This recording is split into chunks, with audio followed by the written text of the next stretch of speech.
Any disclosure of pecuniary interest and general nature thereof? Seeing none, reading and confirmation of the minutes, resolution of the minutes of the Council Planning Committee meeting held on October 7th, 2024 be approved. Moved by Councillor Brown, second by Councillor Millette. All in favor? That's carried. Thank you. I have some opening remarks. The public meeting is being heard by the Council Planning Committee, and public notice has been given in accordance with the Planning Act. The citizen appointees joining are Mr. John Beltudis, Mr. Paul Jennings, and Ms. Sarita Van Dyke. They may ask questions and participate in the discussion to assist in recommendations to City Council, but may not make motions or vote in a connection with the public meeting. An important update regarding Bill 185, the right to appeal a planning decision is now restricted further. Appeals are limited to the applicant, the minister, approval authorities, public bodies, and specified persons who have made oral and written submissions prior to the adoption of an official plan amendment or zoning bylaw amendment. Specified persons are defined in the Planning Act and are made up of a limited list of entities, mainly consisting of impacted utility providers or telecommunication infrastructure providers. Therefore, it's crucial for those directly affected to make their submissions known during this public meeting. The Engineering Development Services Department will consider comments received at this public meeting, as well as written comments in analyzing the applications that are part of the public meeting tonight. For further information on how to provide comments to the city regarding an application from this public meeting, please email planning@belleville.ca. A recommendation report will be brought forward upon receipt of all agency and public comments in the future. Any persons wishing to be advised of the Council Planning Committee's recommendations regarding today's applications are requested to leave their name and address on the appropriate notification sheet on the clipboard beside the podium. And moving to the public meeting portion, 5.1, notice of complete application and introductory public meeting for residential intensification project, including proposed amendments to official plan as amended and zoning bylaw number 2024-100 as amended. Applicant is City of Belleville. File number is Residential Intensification Project, PLOZA 2024-0275 and PLOZA 2024-0276. If staff could present the application, please. Certainly. It's about a year since I've seen you guys. For those who don't remember, my name is Andrew. I'm a principal planner in the rebranded policy planning section of strategic growth and sustainability, and I'm here to present to you the city initiated applications here for an official plan and zoning bylaw amendment. So we've branded this project as the residential intensification project, and it has been based in a council resolution brought to staff to investigate ways to grant permissions for more housing options. And this would include options up to a total of 4 units within a low-rise form. And a key aspect that was added to it was to complement existing and new neighborhood characteristics. I'll also note that the city has undergone an application process to apply for Housing Accelerator funding, where one of those criterias for that program is to qualify for funding is to commit to some form of 4 units as of right. So we've satisfied that part of the project with the council resolution there. So just to get a foundation here about what is intensification, it is including a expansion or redevelopment of property that increases the net units on the property. Redevelopment in particular is not always needed to increase the number of units on a property, where conversion and or infill can happen by either addition or basement conversions. I do have an illustration here where the leftmost there is a basement conversion versus a second story addition on top or an addition to the back, as different ways to intensify without needing to demolish and redevelop.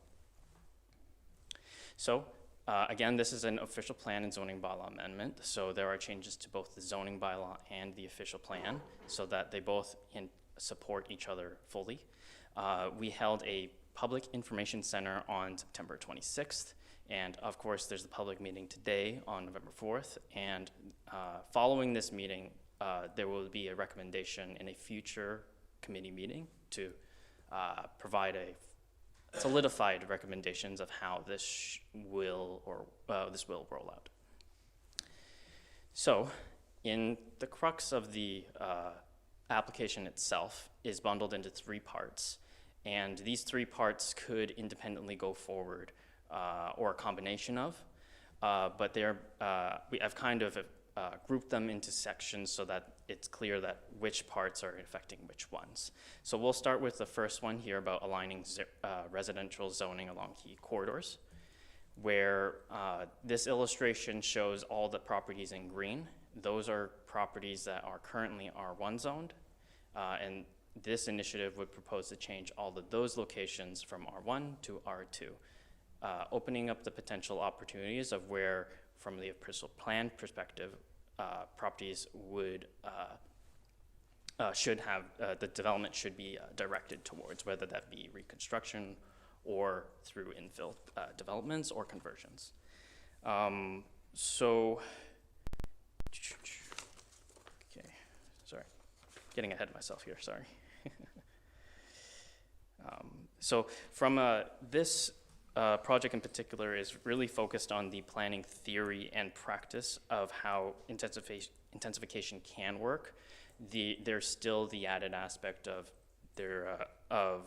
assuring that the performance standards from a zoning perspective still are maintained, as well as the regular constraints on servicing and traffic are still limiting factors when it comes to analyzing what the opportunities that are being created.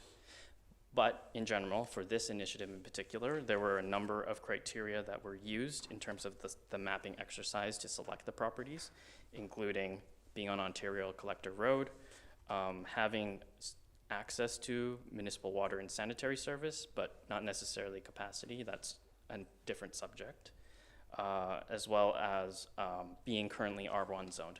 So you may notice that in the center where most of our city center is, there isn't any properties that have been selected, is because those properties are already R2 zoned or a different mixed use zone. So moving on to the next part of the potential option that we have to bring forward is expanded permissions for ADUs, or accessory dwelling units.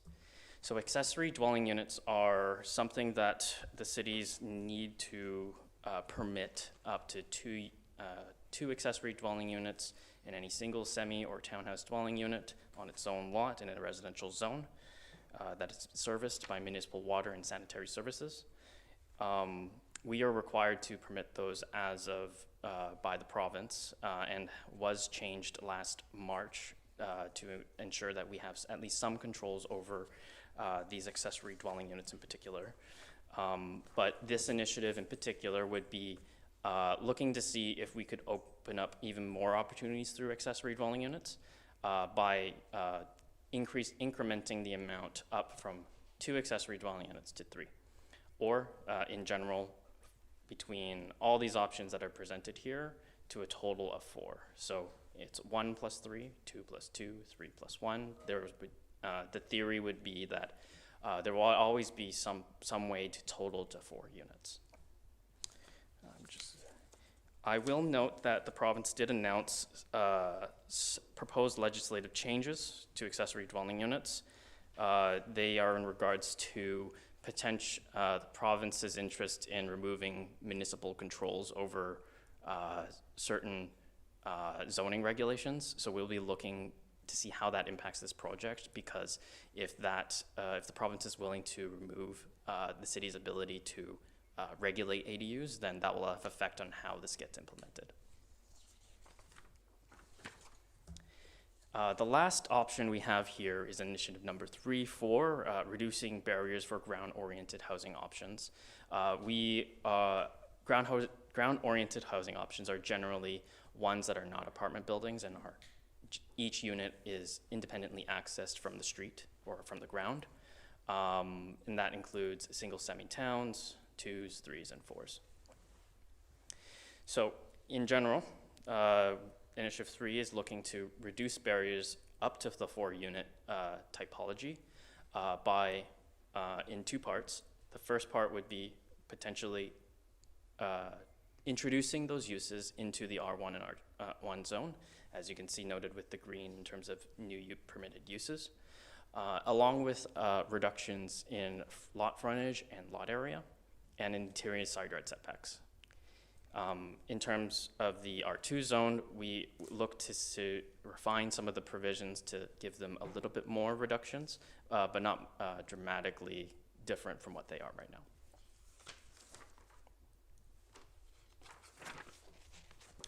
So forecasting beyond this application here, these are the considerations that will lead to the future implementation of 4 units as of right. So from the planning perspective, we will continue to listen and account for feedback for engage what the public will support is supportive for each of these initiatives, because it is a balance between what we should be able to do for opening up opportunities and what will work for Belleville. We will also have to await the status of the Housing Accelerator Fund application to see if we're selected for additional funding, as well as monitor the provincial changes as I had mentioned earlier.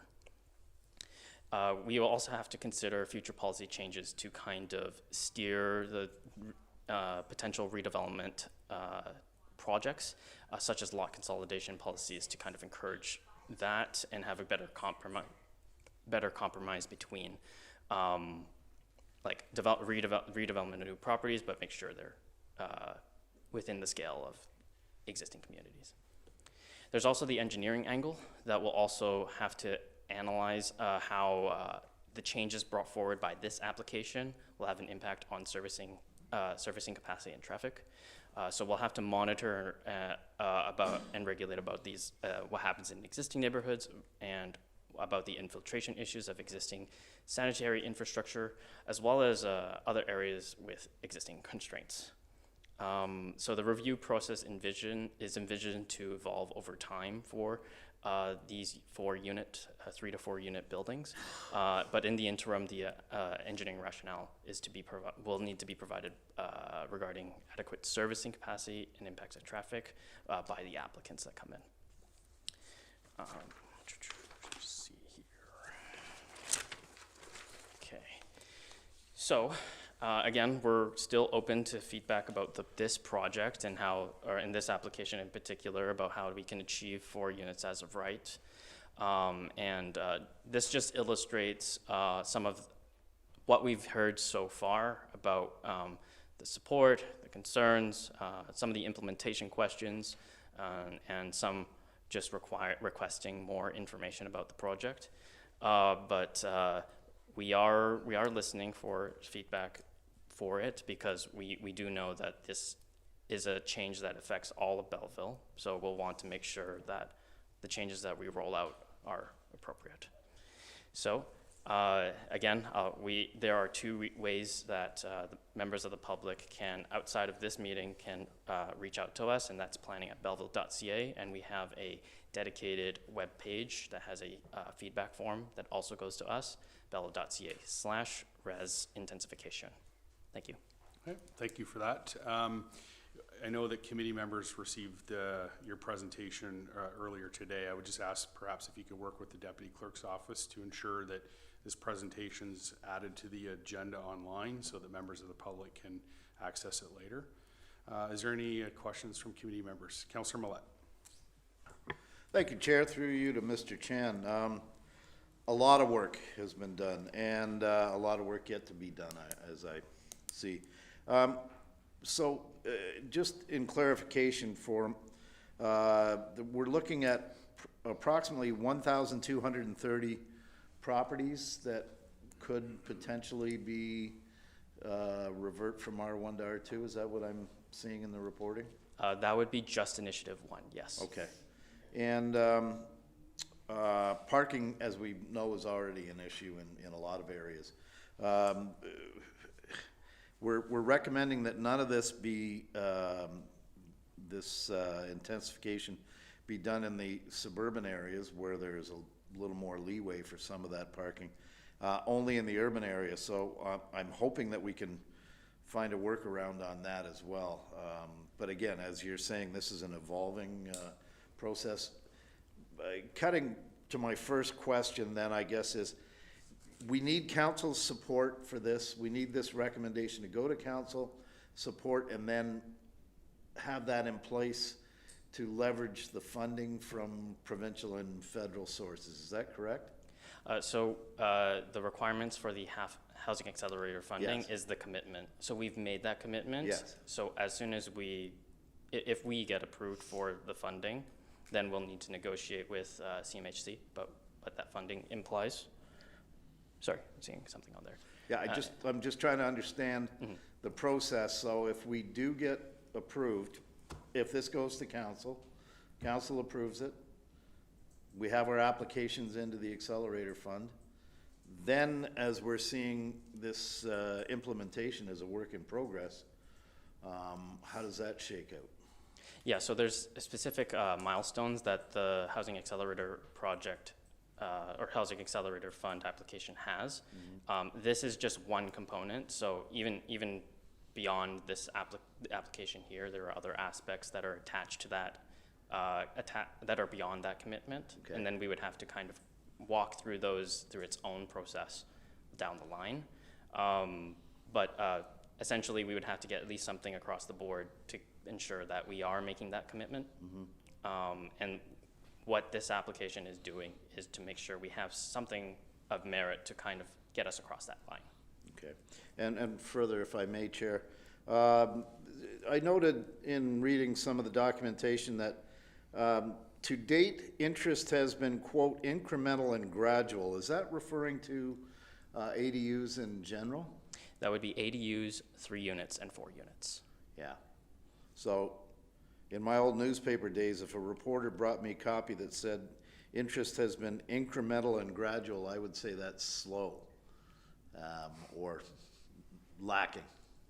It hasn't really caught fire with the community, I guess is my point.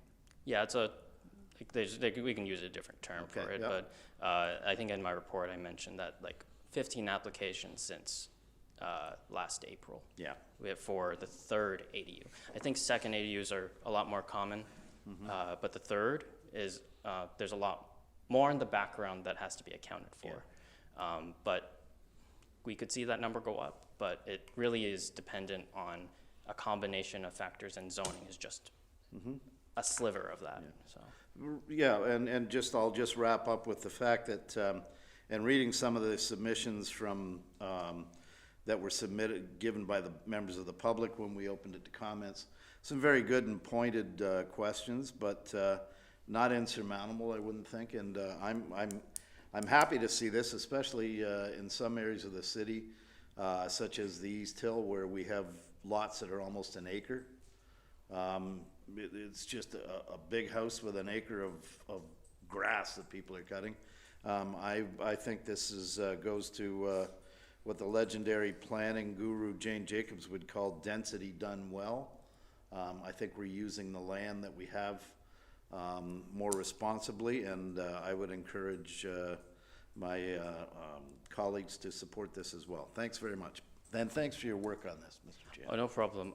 Through the chair, I was going to make one little more clarification. Initiative 1 is restricted to those 1,230 properties, but all the rest of the initiatives are going to be essentially citywide, but of urban serviced area would be the. Oh, correct, yes, okay, yep, thank you. Councillor Kelly. Thank you, through you, Chair. Thanks for the report tonight. Of course. Couple things for you. This is all, the goal is to have more housing units for the city. You touched on the housing acceleration funding. You had put the application in. What kind of money are we talking that could come our way with that funding process? Normally, through the chair, I would normally refer to my manager about the exact number that we applied for funding. It's in the go to the millions of director on this dollars, through the chair. It's through millions of dollars. I believe it's over $10 million. All right, thank you. You mentioned September 21st, there was a public information meeting, and another meeting this evening. We have people here in the gallery, but what was the response at the September 21st meeting? So it was generally, there was a lot of discussion and a lot of concerns put forward. And I've tried my best to include as many as possible in my report about it, because like we didn't get any, we got 2 submissions, but they weren't directly related to the discussion. The online reception for all the digital forms, I would quantify as generally more positive or open. But the meeting that we had for a PIC, it was generally met with a lot of the concerns column that I showed earlier, that's where it comes from. And finally, through you, Chair, so we know that we have a housing shortage here. We have challenges maybe with if your in-laws want to be closer to grandkids, they have nowhere to go. Many are finding that their adult kids are staying in the home longer. Rent options, aging demographic, all of that. So as Councillor Millette mentioned, up in the East Hill, there's several homes up there with lots of property around it. For these ADUs, that's the accessory dwelling unit, do we know what kind of ballpark cost they might, a family that may want to restructure their garage or put something in the backyard, what kind of ballpark numbers are we talking about? So I saw a study from Mississauga, so this won't be a 1-to-1 for the local, and it's probably 3 years old. But a garage conversion, and keep in mind that would be limited to only the existing garage that exists at a time, could cost up to 70 grand for a conversion of a garage.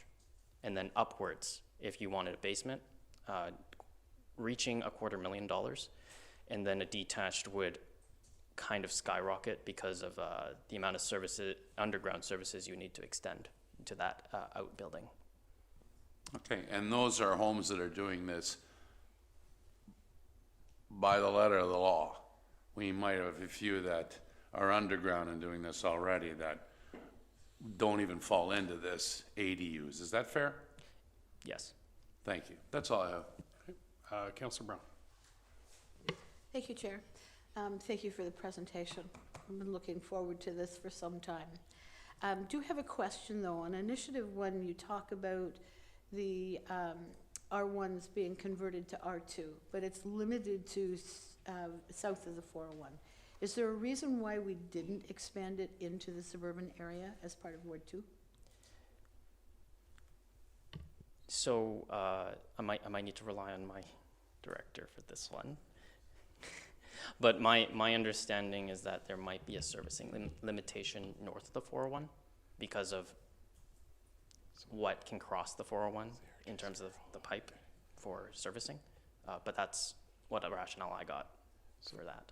So typically, through the chair, Yep. typically the north of the 401, the homes that are on urban services are R2.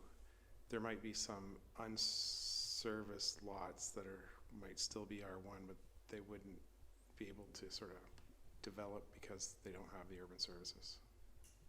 Those are, so basically R2 is the zoning, predominant zoning above the 401. I was trying to find my zoning bylaw file here on my phones to ask that, because I wasn't sure if we were already zoned R2 up there. Okay, terrific, thank you. Councillor Wright Miller. Thank you, through your chair. Thank you, Mr. Chand. Wonderful report, very informative. So the Initiative 1 is about 1,232 homes, roughly for the R1 zone. How many more homes in the urban area would we have in further initiatives, roughly? As a sum? Yes. As a sum is approximately 8,500 lots that could have a new opportunity. Any other questions from committee members? Ms. Van Dyke. Thanks, through you, Mr. Chair. So just to clarify, as I'm learning, as a citizen member, so the funding that we're talking about, the millions, are citizens getting grants or incentives? So there might be some direction in the Housing Accelerator Fund to entertain those ideas, to see about if there's any ways we can financially incent. But this project specifically will be about the planning incentive that you or me or anyone that owns a property would not have the zoning barrier of adding a granny suite or multiple units. And then that direction from both as a cumulative between the federal government and the provincial government is somewhere between up to 4. Obviously, the Housing Accelerator Fund is a federal grant, so they've asked for 4. So that's where that comes from. Whether or not we incent that through financially, that's part of the Housing Accelerator program. And if I'd have to confer with my colleagues if that is being specifically on the docket, but it's not out of the ballpark per se. Yeah, the director will respond as well. So I think what you're talking about is, so the direct financial incentive. So this is more just like a land use study and opportunities, as Andrew said. The Housing Accelerator Fund sort of has applied for a number of initiatives, which could include a top-up of the city's community improvement plan, which includes options for affordable rental housing. So that could potentially be something that was incentivized, but it's separate from this sort of undertaking right now. So yeah, potentially though, those incentives could work hand in hand with what we're doing, but it's until we see the money, we're you know, it's too early to say.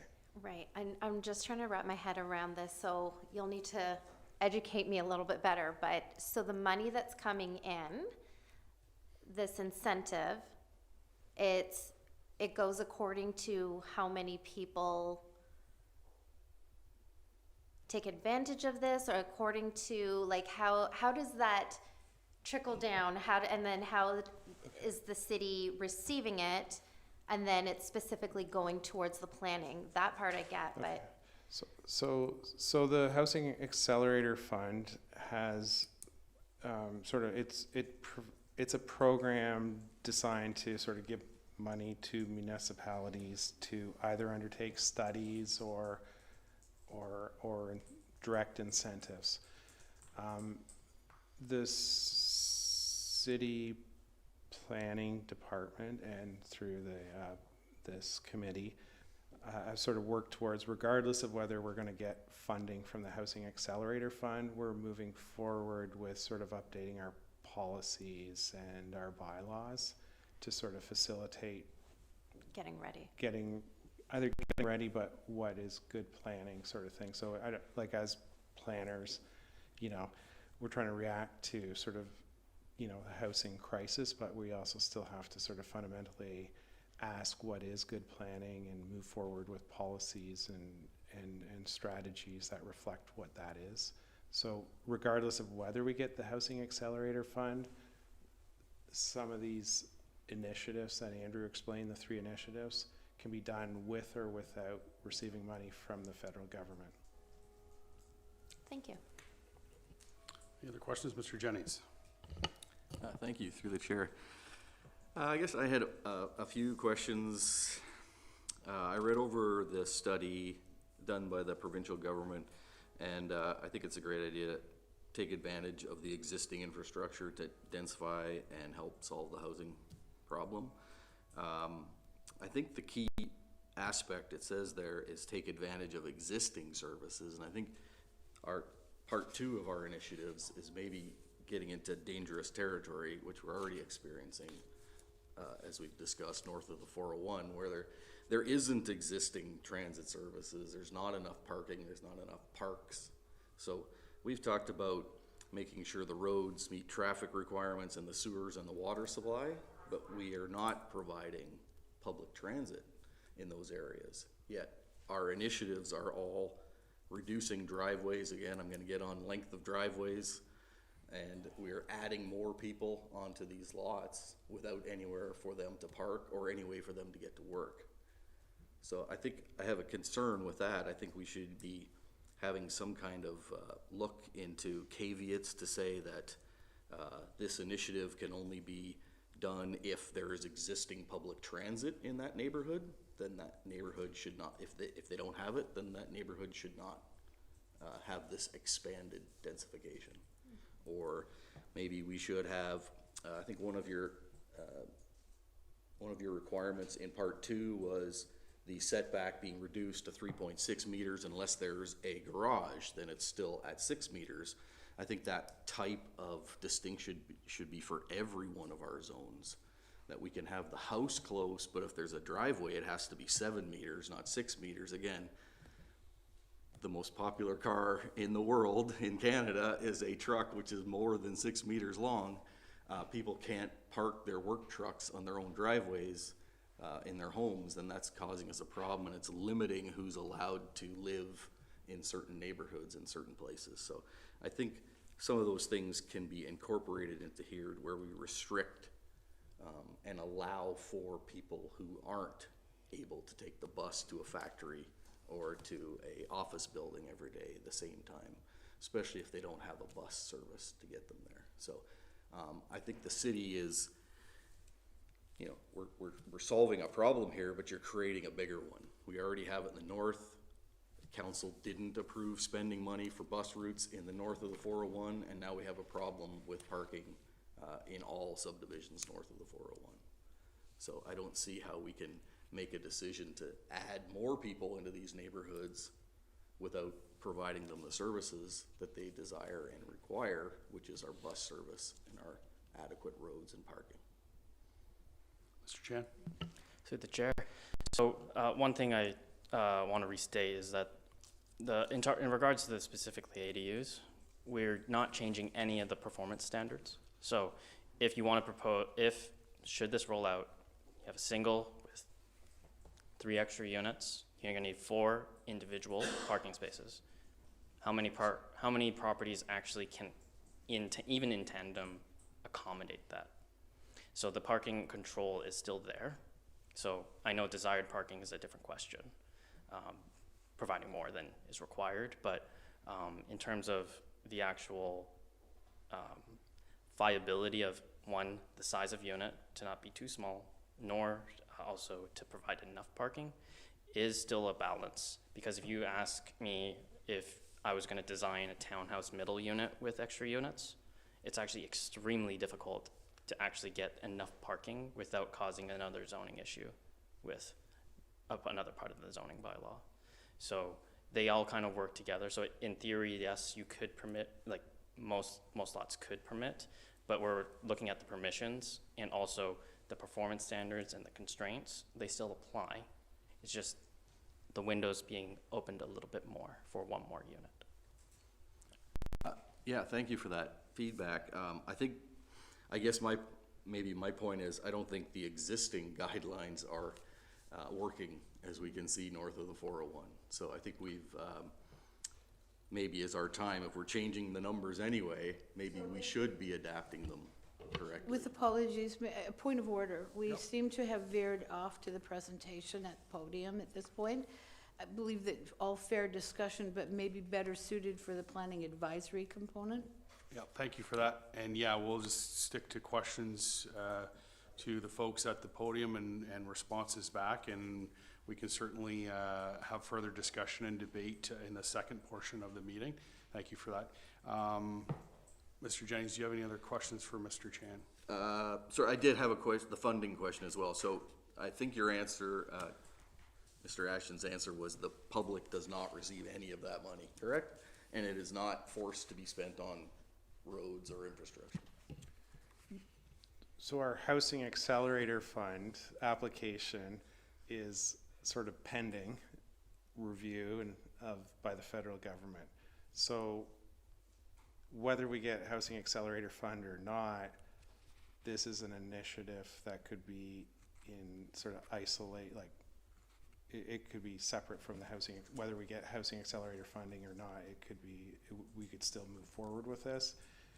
We do have sort of applied for some funding opportunities, which could include top-up of the community improvement plan sort of thing to offer incentives, maybe for second units or not, but those are sorts of things that, until we get the funding, we're not going to review, but this is a standalone initiative.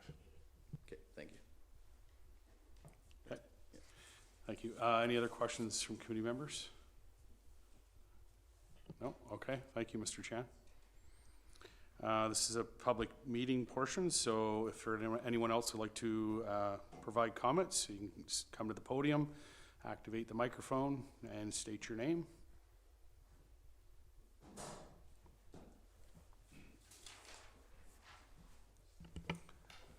Good evening, Chair. Good evening, everybody. My name is Robert Gentile. I'm the president of the Quinte Region Landlords Association. We have approximately 300 members representing roughly 2,000 residential housing units in the Quinte area. Have to say it's very exciting to be here today to see the wheels of progress, because I can remember the days when you built a house in Belleville, the city made you sign an affidavit saying you would not put in a basement apartment. So this is night and day difference, and this is really what we need here now. It's really nice to see the city is making progress in helping to address our housing crisis. I want to say that our association has attended and participated in the last 2 homeless housing summits that the city has put on. We sit on the Quinte West Action Table for Housing, so we are quite involved in the community trying to participate and help with solving the housing crisis. So I definitely want to congratulate the city and Andrew and the planning department for making these this headway, and we definitely share the concerns that the citizens have raised. Most of our members, some of which are in the room today, are local to the Quinte area. We live here, we work here, we have our investment properties here. We do share concerns about out-of-town investors who do not have any stake in our community whatsoever, coming into the area and operating slum properties, don't care about parking, don't care about property standards. So these are issues that need to be balanced. And I definitely empathize with the decision makers here who are trying to draw that balance. It's a fine balance.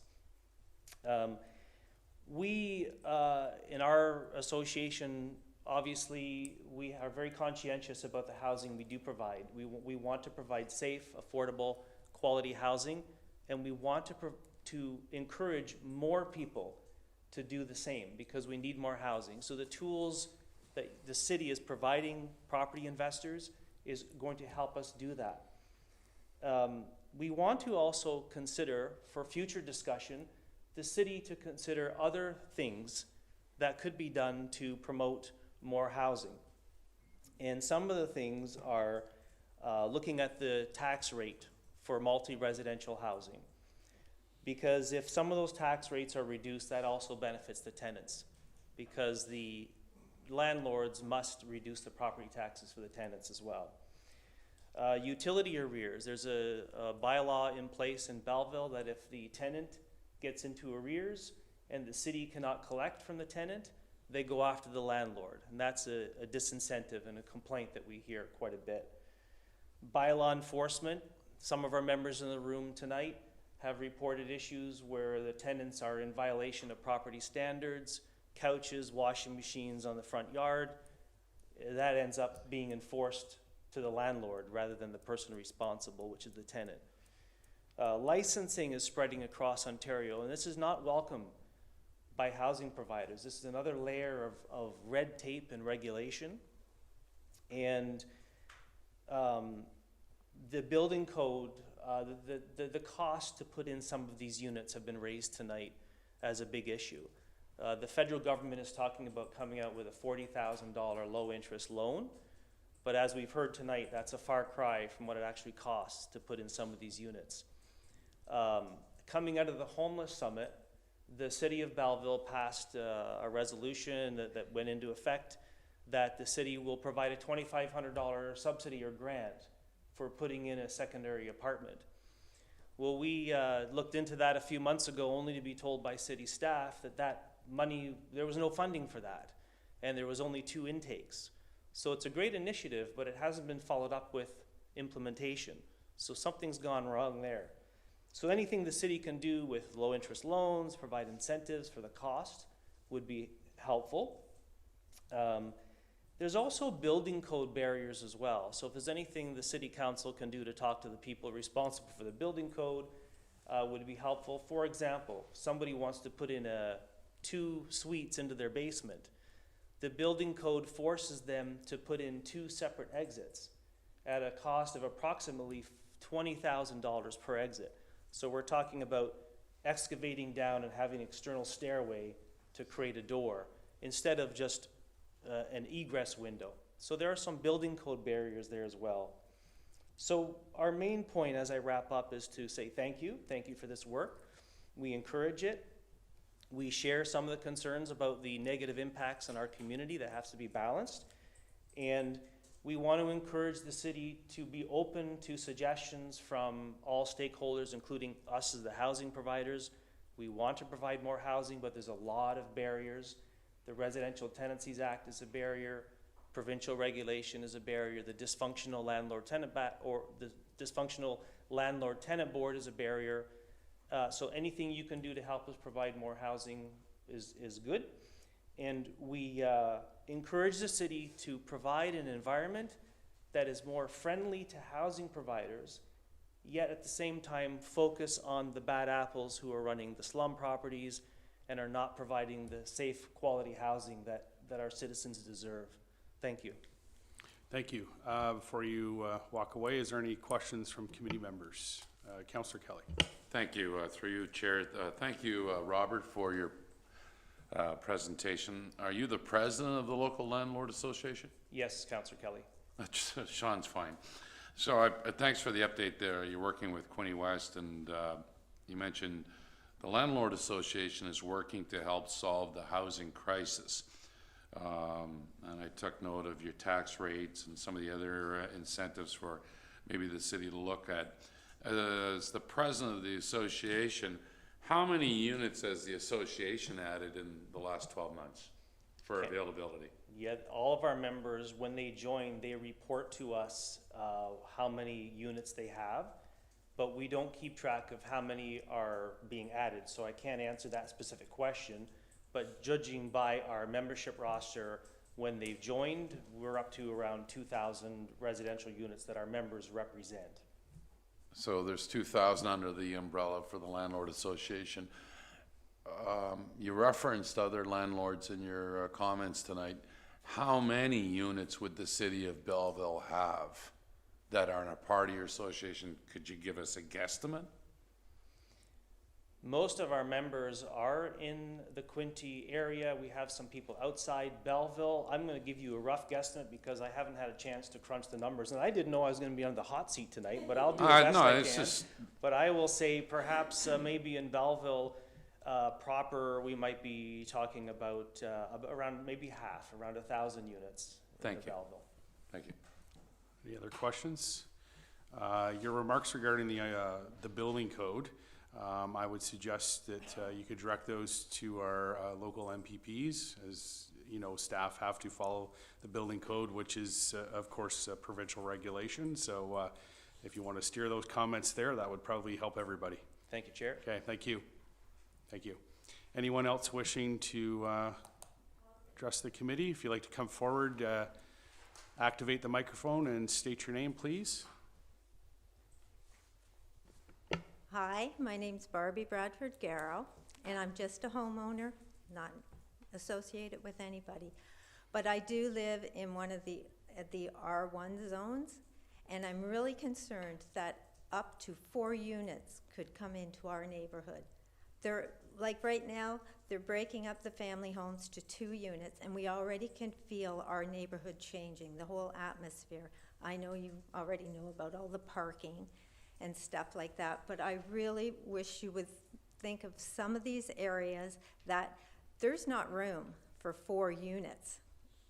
And I just feel it will overpopulate some of these areas. 2 units in a house is fine. But again, seems to be working right now.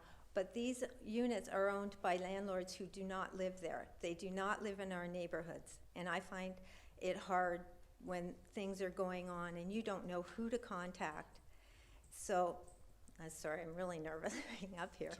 But in my neighborhood too, if you're going to put more dense population in there, I live 1 block away from one of your the community safety zones.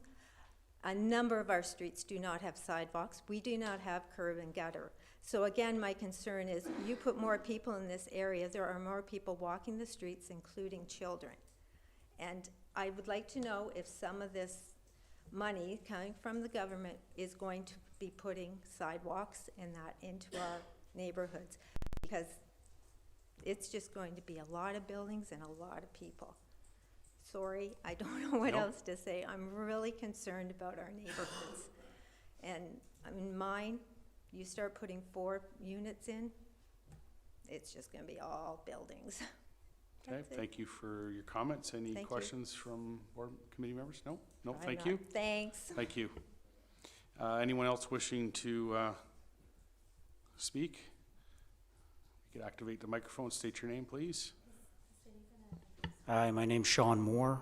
I just wanted to say that, you know, I started in Belleville in 2001, building, renovating, and it's been a hard go. But the council have passed a lot of things that I've asked for over the years. Thomas Deming is helping us out with a 6-plex up on Yeomans. You know, you guys have done a great job. You all have. We try to provide people with, you know, safe, affordable places to live. I have a lot of tenants that they'll never leave. They can't afford to leave, you know? They're in there, they're gonna stay there. They're tenants for life because they leave and they leave me and they're gonna go to a place they're paying $850 all inclusive, and they're gonna go up the street for $19.50 or Magnolia for $23.50, you know? So we've become a money game here. There's no doubt about it, and I'm part of the problem. There's no doubt about it, because everything comes down to the dollars and cents, right? But at the same time, you have to provide people with a great place to live and a nice place to live, and someplace you can be proud of to take them through and show them through. So at the same time, I understand where this lady's coming from, but at the same time, if you do your due diligence and you vet people and you make sure that the people that are in there are, you know, good and accommodating, because I've been through the ringer with buying places out on Canifton Road and inheriting the worst of the worst tenants and having the bylaw come by all the time. Took me 5 years to finally flip those properties and get them renovated to get rid of the people that were in there. So what I'm trying to say is that you guys have done a great job with me since 2001, and I applaud you. And at the same time, I'd like to continue to do business in Belleville, and this is another way to do it. Not try to force in maybe 4, but maybe 2 or 3 units would be probably okay in a large 2,500 square foot home or 3,000 square foot home. The other thing, your comment, we did a coach house up on John Street, 281 John Street, permitted, by the way, and it cost us $150,000, $5,456 in a zoning fee and $20,000 for the zoning to hire a planner. So without that, we would have saved $25,000. Would have cost $150 a square foot for a 1,000 square foot barn that was there already. So that's kind of your figure, $150 a square foot if you're doing it and you get some buddies to help you out. If you're hiring a contractor, try $250 a square foot to add in an ADU. So those are the kind of numbers you're talking. You're talking millions of dollars from the Accelerator Fund. I wish all the best to you. Okay, thank you. Any questions from committee members? No? Okay, thank you very much. Anyone else wishing to speak? Yeah. Public meeting. If you could activate the mic, state your name, and the floor is yours. My name's Jamie Troke. I'm with eCourt Realty, but I'm here more as eCourt Property Management. Do manage about 600 units in Belleville, and so I have some experience in the actual tenant side of this business. One of the things I think, and maybe this isn't the correct forum or the proper moment, but the official plan and the ultimate expansion of that and bringing as much supply of available land into, we'll call it the hopper, as fast as you can as a municipality, I think is one of the best long-term planning strategies you can get. The more supply, the easier it comes on for developers, for builders. Certainly, we can talk about development charges, and that was my meeting last week in Trenton. The development charges, all those types of processes that you can help developers, help builders, homeowners do. You need to bring on as much supply as you can, as fast as you can, to help this in a long-term sense. So that's my only comment. Okay, thank you. Any questions? No? Okay, thank you very much. Anyone else wishing to speak on the application? I'll ask a second time and a third. Okay, thank you. I've got to wait, let me get to the right screen here.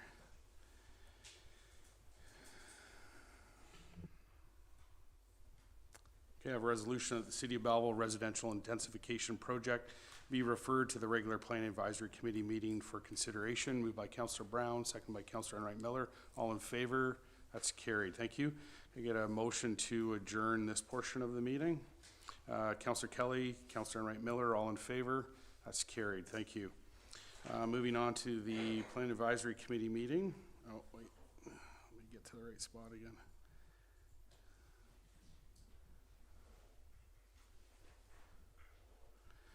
Any disclosure of pecuniary interests and general nature thereof? Seeing none, minutes of the Planning Advisory Committee meeting, resolution of the minutes of the Planning Advisory Committee meeting held on October 7th, 2024 be approved. Mr. Jennings and Councillor Millette, all in favor? That's carried. Thank you. No deputations. Correspondence. Resolutions, the Planning Advisory Committee received the correspondence for information. Moved by Councillor Brown, seconded by Ms. Van Dyke. All in favor? That's carried. Thank you. Referrals from the public meeting. 6.1, notice of complete application and introductory meeting for the residential intensification project, including proposed amendments to the official plan as amended and zoning bylaw number 2024-100 as amended. Applicant is City of Belleville. File number is residential intensification project, PLO ZA 2024-0275 and PLO ZA 2024-0276. Resolution reads that report number SGS 2024-20 dated November 4th, 2024 regarding a notice of complete application and introductory meeting for the residential intensification project, including proposed amendments to the official plan as amended and zoning bylaw number 2024-100 as amended be received as information, and that staff report back at such time as input from the public, commenting agencies, and municipal departments has been received, assessed, and addressed to the satisfaction of the Engineering and Development Services Department. Moved by Mr. Jennings, seconded by Councillor Brown. Any questions or comments? Mr. Jennings. Thank you, through the chair. I guess I would like to ask staff about my comments earlier, whether there is a way to,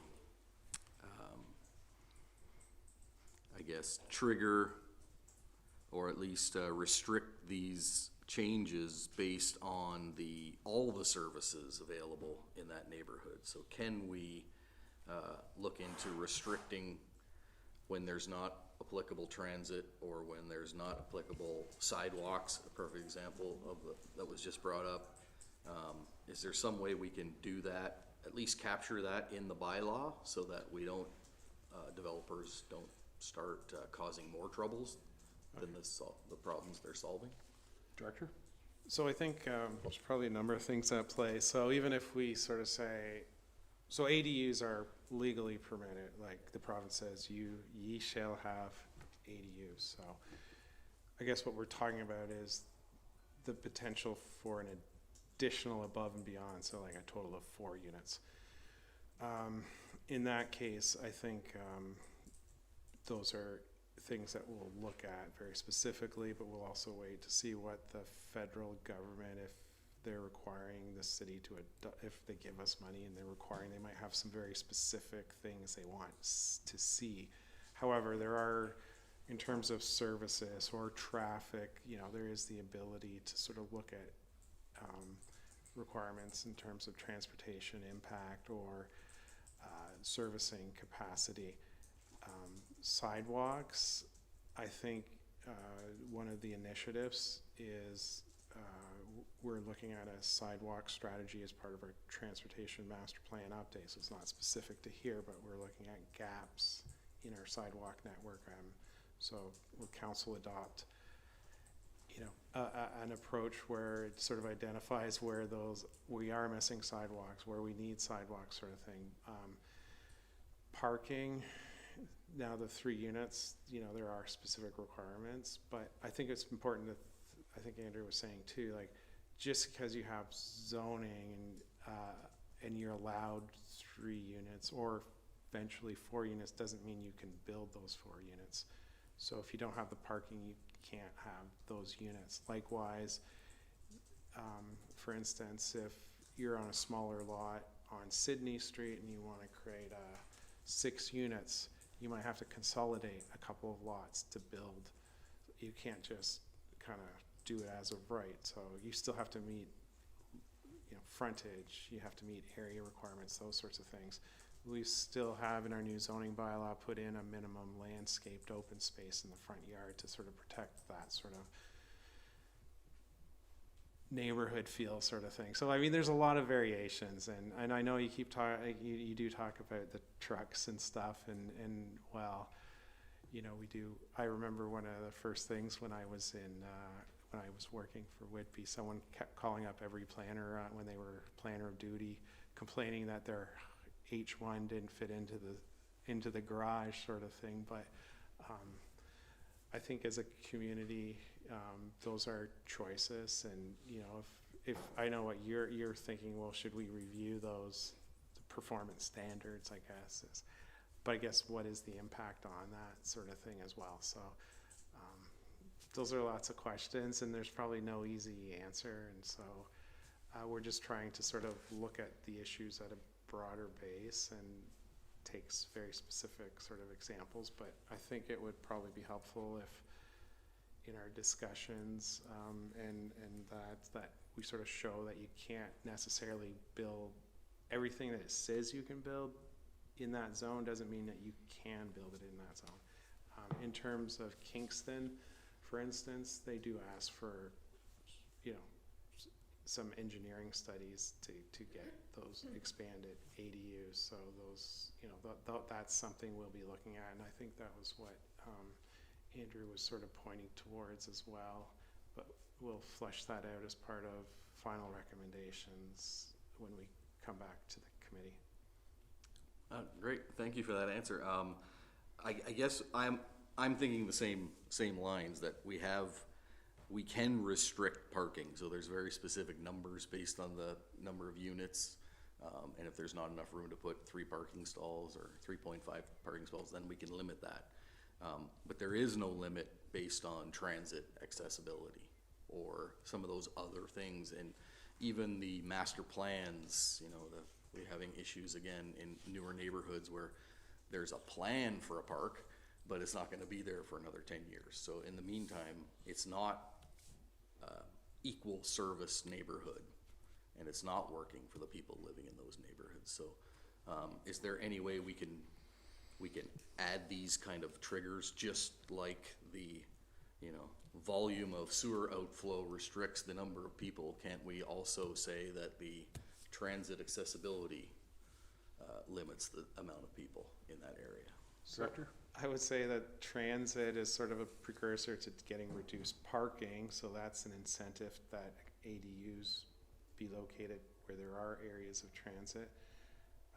I can't speak for council, but I think as things develop further, I think there may be opportunities for transit. So I think what we're having, so planning policy looks at things 10 years, 20 years down the road as well when it's creating policy. So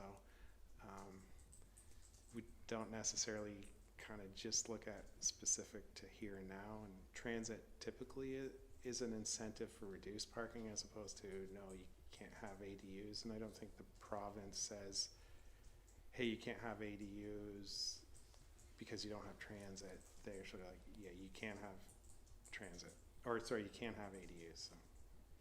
It's not, some of it's out of our hands, how we have to implement. Oh, so we wouldn't be able to put that kind of restriction? Here, go ahead, Andrew.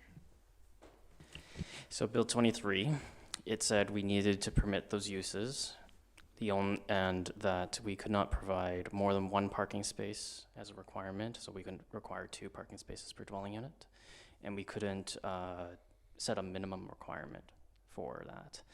I think it gets a little touchy when we start to regulate specifically the 2s and 3s, because the province has said you need to do it, but I think we could take this into consideration for the 4th, but we'll have to see how that rolls out in terms of what the CMHC is going to consider as of right, whether or not that is a locational as of right, or they need to have it permitted no matter what. So, but we can consider it. Yeah, I would say that it seems to me that some of these, and I agree with this idea and this concept of 4 units. I think what I'm concerned about is the report really is geared, if you read it, towards larger cities in Ontario, and I think it was 4 authors are from Toronto and Hamilton and Ottawa. So it certainly makes sense in fully serviced, established cities, but I think it's creating a burden on our council. I don't believe $10 million would be enough to provide bus service north of the 401. So now suddenly we're going to have these extended issues just getting bigger and bigger. We see that now that development does go to the minimum. They don't leave extra driveways for people. They make the maximized sized house and the least amount of the services that are required, and we're creating kind of a burden to the city to be able to fund all of the infrastructure now to fix those problems. And there's no, I know we take in lieu of park payment fee, but there's no such thing for transit fee, for example, or at least, maybe it's buried in the development fees, I'm not sure. But it seems like we didn't have enough money to approve busing north of the 401, or there wasn't incentive to approve it, and maybe that's, that seems to me to be a problem. I will say that, and there's a little bit of talk about transit, I will say that, and I represent the area north of 401, predominantly residents didn't want it, so I can't see how they would turn around and say that they would want ADUs and do the rentals when they didn't want the transit in the first place. So it was pretty clear that that was the view at the door at the time. Now, it will evolve. I think the thing is, and I don't want to get too far into debate, but the issue on the area north of the 401, we have 4 concentrated neighborhoods that have all, invariably come through this committee and had got approval and build out, and even the one that we're going to talk about later tonight is really intensified, and there's some back-to-backs. Parking's designed a little different for a little bit higher density, and we'll see that as things grow out. Then that'll certainly move the meter on what kind of resources we have to provide in terms of transportation. But I can say is not 2 years ago, the residents north of 401 were very clear in that they weren't interested in having transit as a service and transit added as a tax on their bill. And so these would be the same individuals that would have a home that would decide whether they want to add an ADU or not. So it's certainly something that it's not fixed in stone, but right now I could say is that was the appetite at the time, and go from there. So Yeah, I understand that comment. I just, you can't have a septic system in the middle of the city. You have to tap into city resources. So cities have to make decisions about infrastructure. Not everybody's gonna like nobody's gonna vote for increased taxes, but it's better for the city to provide busing for everybody in the city. And then that incentivizes the density of the housing. I don't want to go down the transit route. The directors made the comments and we'll go from there. Is there anything else related to the application? Thank you. Any other comments? Councillor Millet, you had your... Yeah, and just for clarification, this is the resolution right now that we're addressing right now is simply to receive this report, send it back to staff, seek further comment. All of the comments we've heard tonight are going to be included in that process. It's eventually going to come back to council, and It'll come back to this committee. Or back to this committee, sorry, yeah. And so we're not tonight setting this policy on the track to go to council to be adopted, and as of tomorrow, you can start building fourplexes on that back lot of your house.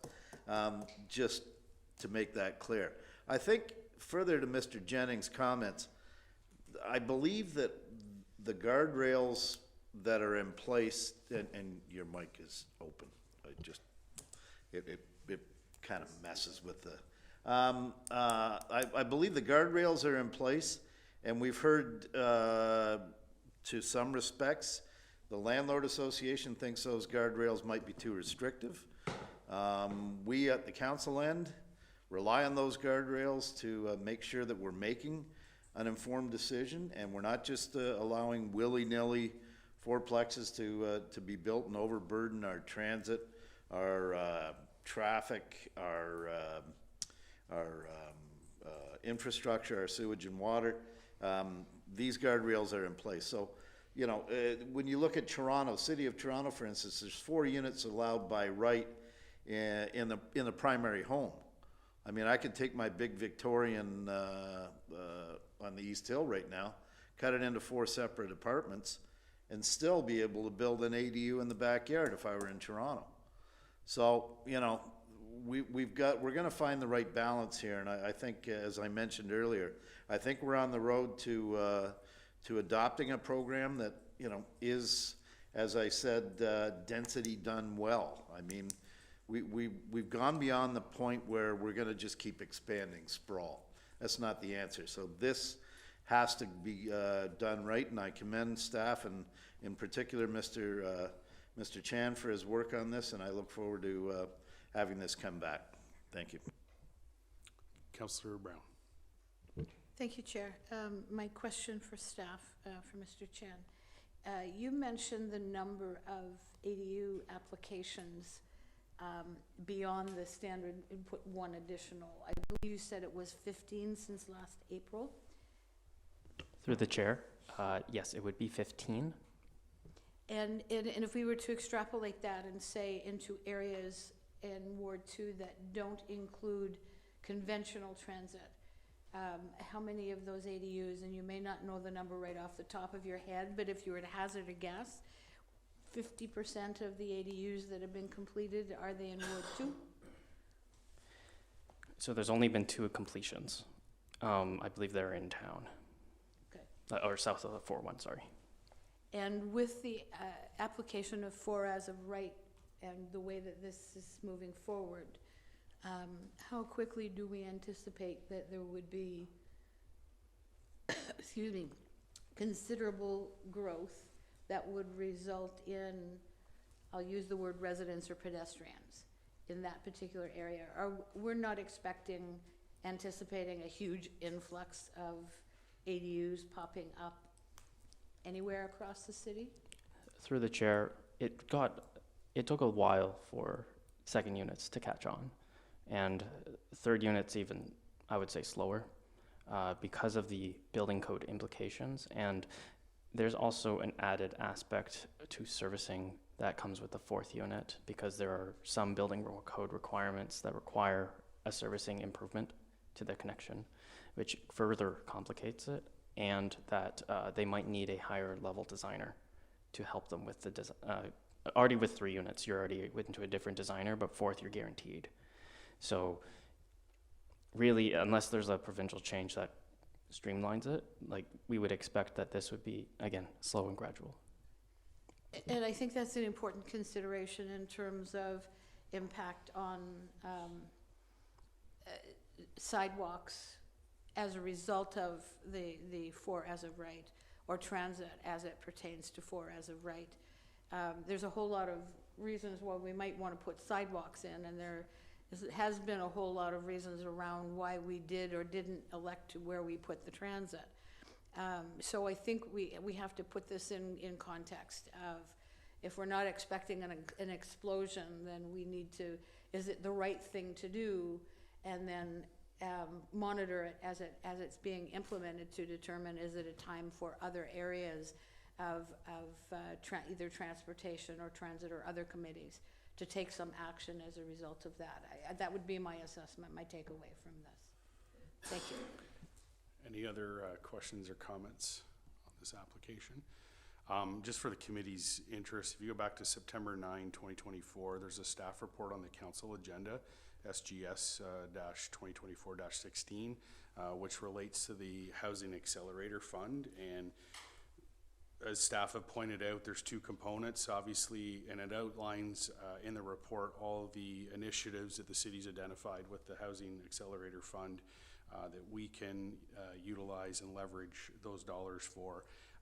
But in addition to that, there's also this focus here with intensification in terms of, we have the services, how do we intensify versus the urban sprawl, if you will. So that's available there if you want to see what the Housing Accelerator Fund's regarding. Okay, I have a resolution on the floor. All in favor? That's carried. Thank you. Moving on to report 7.1, staff recommendation report for proposed zoning bylaw amendment, bylaw 2024-100, 1530 and 1540 Blessington Road, City of Belleville. Owners Matthew McDougall, agent is Wade Little. File number is PLZBA 2024-0264. Resolution reads that the Planning Committee, Advisory Committee recommends the following to City Council. That application PLZBA 2024-0264 to amend the City of Belleville zoning bylaw number 2024-100 as amended for 1530 and 1540 Blessington Road, City of Belleville, be approved as follows. That zoning bylaw number 2024-100 as amended be amended by rezoning the two severed parcels from rural RU zone to rural residential RR zone. Moved by Councillor Brown, seconded by Councillor Enright Miller. Any questions or comments? See none, all in favor? That's carried. Thank you. 7.2, staff recommendation report, proposed zoning bylaw amendment and application for draft plan of subdivision, Town Center Place, City of Belleville. Owner is 2777302 Ontario Incorporated. Applicant is RFA Planning Consultant Incorporated. File number is PLZBA 2024-0131 and PLDSC 2024-0132. Resolution reads that the Planning Advisory Committee recommends the following to City Council. That application PLZBA 2024-0131 to amend the City of Belleville zoning bylaw 2024-100 as amended for Town Center Place, City of Belleville, be approved as follows. That zoning bylaw number 2024-100 as amended be amended by rezoning the subject land from development control DC zone to neighborhood commercial C1 zone, open space OS zone, residential type 2 R2 zone, residential type 2 R2-20 zone, residential type 2 R2-31 zone, with special provisions to permit 2 accessory dwelling units, require 4 driveways, require driveways to be 2.85 meters wide and a combined maximum width of 11.4 meters, and require a minimum 6 meter setback between the 2 interior most driveways for 2 unit semi-detached dwellings as shown on attachment 3, and that approval of a draft plan of subdivision prepared by RFA Planning Consultant Incorporated dated June 27, 2024 and revised to September 2024 as shown on attachment number 4 to Engineering and Development Services report number APS-2024-52 be granted for the lands identified as part of Part 20 Registered Plan 21R-11-926 and Part 2 Registered Plan 21R-26264, part of Lot 3, Concession 3, formerly Township of Thurlow, now City of Belleville, County of Hastings, file number PLDCS 2024-0132 subject to the draft plan conditions outlined in attachment 11 to report number APS-2024-52. Moved by Councillor Millette, Mr. Jennings. Any questions or comments? Yeah. Councillor Kelly. I can have the deputy clerk read it out for you if you need. Any questions or comments? None? I would just say this before I call the vote. Once a complete application comes forward, here's a prime example where we reviewed this last committee meeting. It's now back here. It will be back to council. So in a 6-week window, we've approved, or will hopefully approve, the draft plan, the zoning change. So we're moving things along quickly. It's good to see, and thank you to the staff and all the hard work that they do to get these applications forward. They can't say that we're not moving things along quickly, that's for sure, or not quick enough. Thank you. All in favor? That's carried. Thank you. Information matters, resolution, the official plan and zoning bylaw amendment monitoring report dated November 4th, 2024 be received. Ms. Van Dyke, Mr. Baltutis, any questions on the information? See none, all in favor? Thank you. Any general business? Seeing none, motion to adjourn. Mr. Baltutis, Mr. Jennings, all in favor? That's carried. Thank you.